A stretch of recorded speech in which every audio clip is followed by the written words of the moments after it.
वबिमा अन्नी कादिरिय्युन अक़ूल अदरिक अक़दक जीलानी अदरिक अक़दक जीलानी।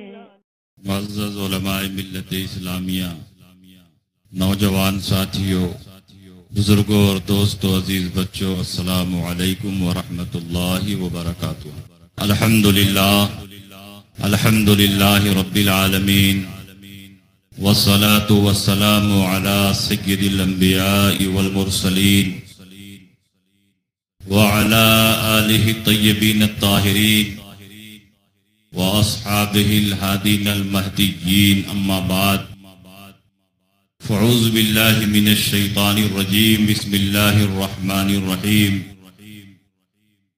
इन्नल लज़ीना क़ालू रब्बुनल्लाहु सुम्मा इस्तक़ामू ततनज़्ज़लु अलैहिमुल मलाइकतु अल्ला तख़ाफ़ू व ला तहज़नू व अबशिरू बिल जन्नतिल लती कुन्तुम तुअदून। आमन्तु बिल्लाहि सदक़ल्लाहु मौलानल अज़ीम व सदक़ रसूलुहुन नबियुल अमीनुल मकीनुल व नहनु अला ज़ालिका लमिनश शाहिदीन व शाकिरीन वल्हम्दुलिल्लाहि रब्बिल आलमीन। सुभान।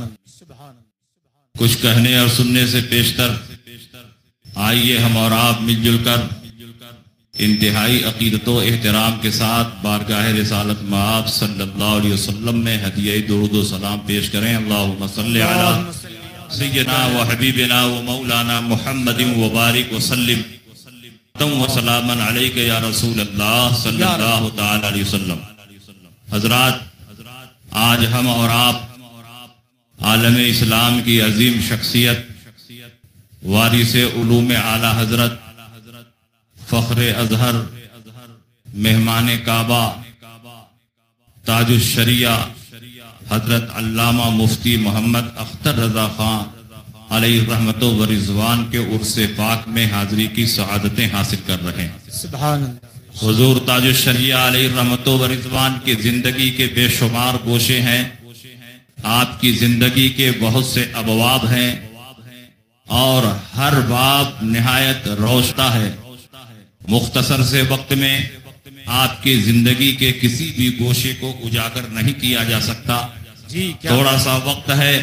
हुजूर ताजुश शरिया अलैहि रहमतो व रिज़वान की जिंदगी का सबसे अहम गोशा इस्तकामत अला शरीयत है, तसल्लुफ़िद्दीन है। आला हजरत इमाम अहमद रज़ा फाजिल बरेलवी रज़िया जिस तरह अपनी जिंदगी में तसल्लुफ़िद्दीन और इस्तकामत अला शरीयत का सबूत पेश करते रहे, ठीक उसी तरह हुजूर ताजुश शरिया अलैहि रहमतो व रिज़वान ने जिंदगी के आखिरी लम्हे तक तसल्लुफ़िद्दीन और इस्तकामत अला शरीयत का सबूत पेश फरमाया है।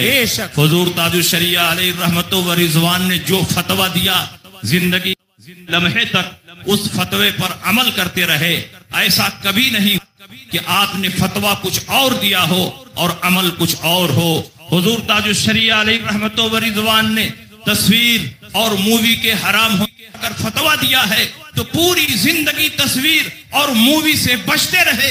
यहाँ तक के ऐसी मजलिसों में भी हुजूर ताजुश शरिया अलैहि रहमतो व रिज़वान ने कैमरों को हटवा दिया जहाँ बड़े बड़े उलमा को जबान खोलने की जुर्रत नहीं हो रही थी।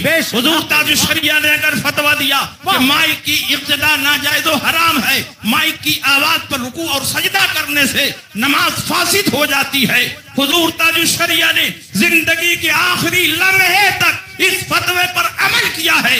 आप यूरोप में गए, अमेरिका में गए, अफ्रीका में गए, हॉलैंड में गए, दुबई में गए, दुनिया के मुख्तलिफ ममालिक में गए और बड़ी बड़ी मस्जिदों में आपका खिताब हुआ। मुरीदीन ने कहा हुजूर वो माइक नहीं हटाएंगे, आप वहां तशरीफ न ले जाएं, लेकिन हुजूर ताजुश शरिया को अल्लाह रब्बुल इज्जत ने वो इज्जत अता फरमाई थी, वो दबदबा अता फरमाया था, वो हैबत अता फरमाई थी कि जब हुजूर ताजुश शरिया उस मस्जिद में पहुंचे, हजारों का मजमा है, हुजूर ताजुश शरिया अलैहि रहमतो व रिज़वान ने फरमाया पहले माइक को हटाया जाए, उसके बाद रज़ा मुसल्ले पर खड़ा होगा। न किसी सेक्रेटरी को बोलने की जरूरत हुई, न किसी सदर को बोलने की जरूरत हुई। ये बात के माइक को हटाने पर कादिर ना शरिया उसी मस्जिद में पहुंचे और एक लम्हे में मुनकर का खात्मा कर दिया। ये हुजूर ताजुश शरिया की पहचान। सुभान अल्लाह, जिंदाबाद। हुजूर ताजुश शरिया ने अगर ये फतवा दिया कि मुताद्दिद टेलीफोन से हासिल होने वाली खबर इस्तिफादा नहीं है, तो जिंदगी के आखिरी लम्हे तक हुजूर ताजुश शरिया अलैहि रहमत व रिज़वान ने इस फतवे पर अमल किया है और कभी भी टेलीफोन से हासिल होने वाली खबर को खबर इस्तिफादा नहीं माना है। शहादत शरई की बुनियाद। बैठ जाएं आप हजरात, जो जहां हैं फौरन वहीं बैठ जाए। नारे तकबीर, नारे रिसालत, मसलके आला हजरत और से ताजुश शरिया। हुजूर ताजुश शरिया अलैहि रहमत व रिज़वान ने अगर ये फतवा दिया कि चलती ट्रेन पर फर्ज व वाजिब नमाजों की अदायगी नाजायज है, तो पूरी जिंदगी हुजूर ताजुश शरिया ने इस फतवे पर अमल करके दिखाया भी है। चलती ट्रेन पर हुजूर ताजुश शरिया फर्ज व वाजिब नमाजों की अदायगी नहीं फरमाते, और कभी सफर में वक्त की तंगी होती और इस बात का खतरा होता कहीं वक्त निकल ना जाए, मुरीदीन परेशान होते, मेरे शरिया मुतमईन।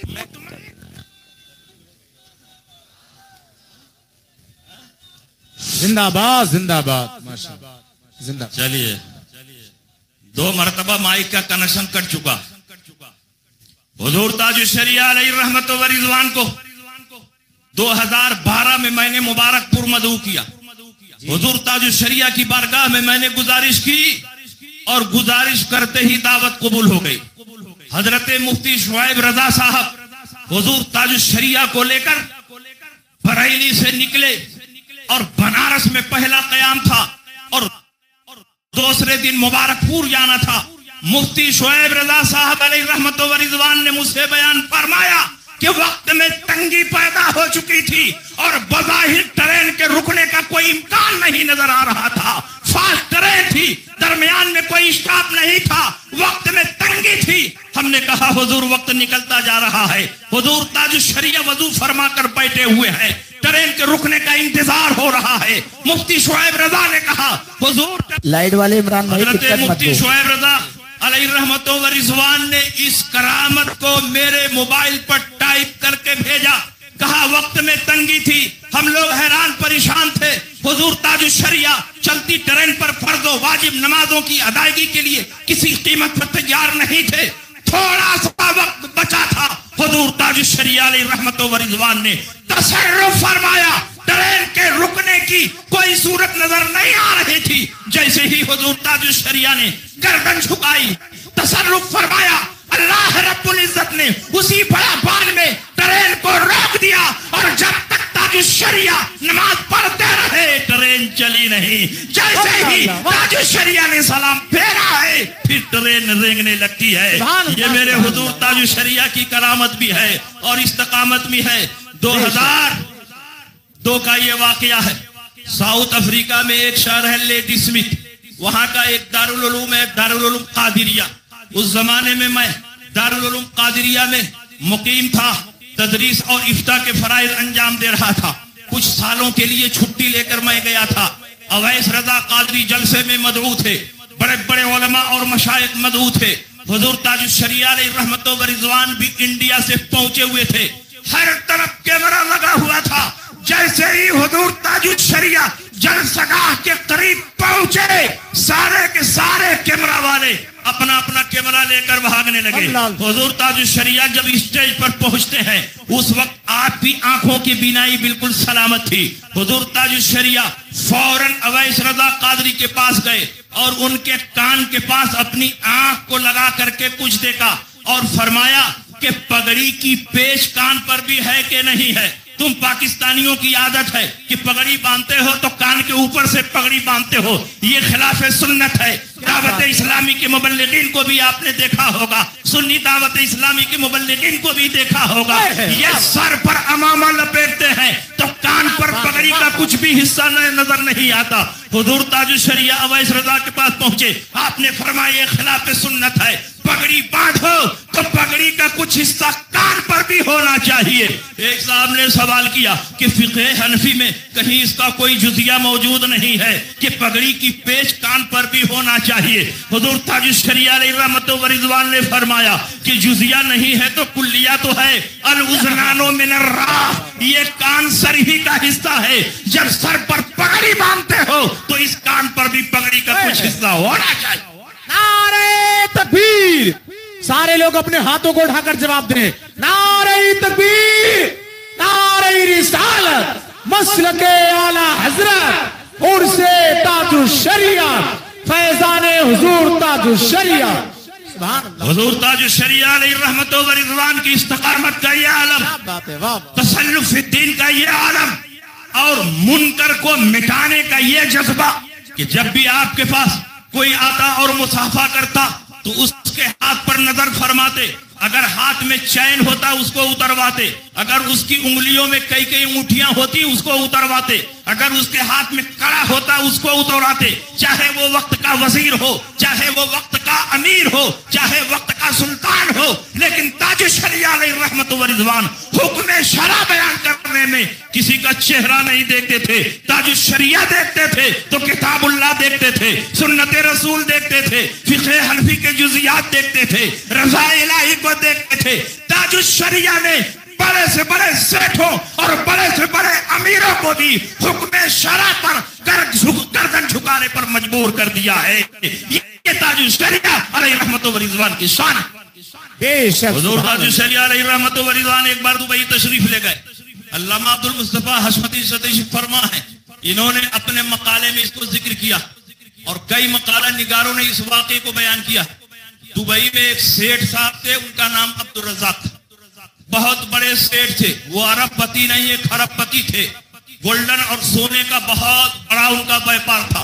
पूरे दुबई में उनका कारोबार फैला हुआ था।